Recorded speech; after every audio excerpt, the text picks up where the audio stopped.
Žitije svetog proroka Ilije. Bogovidac, čudotvorac, revnitelj vere Božije, sveti Ilija, bi rodom od plemena Aronova iz grada Tesvita, zbog čega je prozvan Tesvićanin. Kad se Ilija rodi, otac njegov Savah vide anđele Božije oko deteta, kako ognjem dete povijaju i plamen mu daju da jede. To bi predznamenje Ilijinog plamenog karaktera i njegove bogodane sile ognjene. Svu mladost svoju proveo je u bogomisliju i u molitvi, povlačeći se često u pustinju, da u tišini razmišlja i moli se.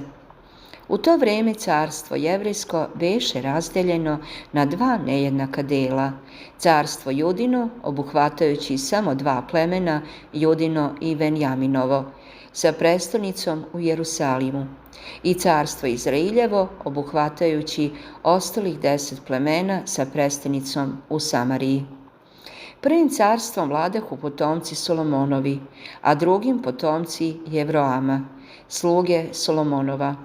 Najveći sukob imaše prorok Ilija sa izraelskim carem Ahavom i njegovom opakom ženom Jezaviljom, jer ovi se klanjahu idolima i odvraćahu narod da služi Bogu jedinome i živome.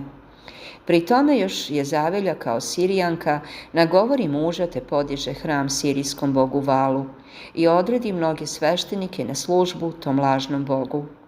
Velikim čudesima Ilija dokaza silu i vlast Božiju. On zatvori nebo, te ne bi kiše 3 godine i 6 mjeseci. Spusti oganj sa neba i zapali žrtvu Bogu svome, dok žrečevi valovi to ne mogaše učiniti. Svede kišu s neba molitvom svojom, čudesno umnoži brašno i ulje u kući udovice u Sarapti i vaskrse joj umrlog sina.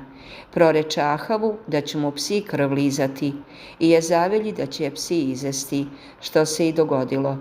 I druga mnoga čudesa učini i događaje proreče.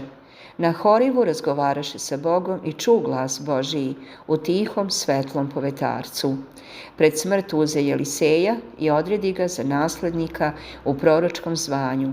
Svojim ogrtačem preseče vodu u Jordanu i najzad bi uzet na nebo u ognjenim kolima sa ognjenim konjima.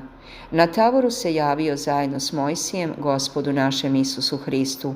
Pred kraj sveta opet će se Ilija javiti da suzbije silu Antihristovu. Tropar svetom proroku Iliji, glas 4. Anđeo u telu, temelj proroka, drugi preteča dolaska Hristovog, Ilija slavni, koji odozgo poslao Jeliseju blagodat da odgoni bolesti i čisti gubave. Zbog toga i onima koji ga poštuju izliva isceljenje.